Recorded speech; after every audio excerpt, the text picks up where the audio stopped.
हुकूमत ही धांधली की पैदावार है और इसकी परफॉर्मेंस इतनी बुरी है, इतनी ख़राब परफॉर्मेंस है कि इनको पता चल गया है कि अगला इलेक्शन ये वोट से तो नहीं ले सकते, क्योंकि 2018 का नहीं ले सके तो 2023 का कैसे लेंगे इतनी बुरी परफॉर्मेंस के बाद। तो ये जितनी भी कोशिशें ये कर लें, इंशाअल्लाह ताला ये नाकाम होंगे और इस हुकूमत को अब घर जाना पड़ेगा। ये इलेक्शन सेनेट के आगे कर लें, पीछे कर लें, शो ऑफ हैंड्स कर लें, खुफिया कर लें, जिस तरह भी कर लें।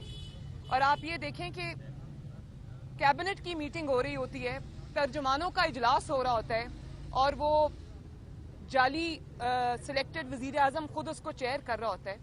मुल्क में महंगाई किधर चली गई है, मुल्क के इतने बड़े बड़े मसाइल हैं, कोई चीज भी मुल्क की ठीक नहीं जा रही, बहरान में मुल्क आया हुआ है और वो क्या स्टेटमेंट्स इशू कर रहे हैं। डिस्कशन वहां पे क्या हो रही है कि क्योंकि जी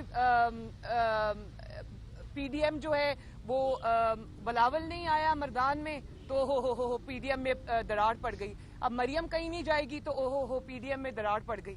मुझे तो सीरियसली मुझे उनकी इस वक्त रहम आता है ज़हनी हालत पे, जो अपनी पूरी नजरें पीडीएम पे लगा के बैठे हुए हैं कि फलां लीडर वहां नहीं पहुंचा तो उम्मीद लगा के बैठ गए कि शायद दरार पड़ गई हो।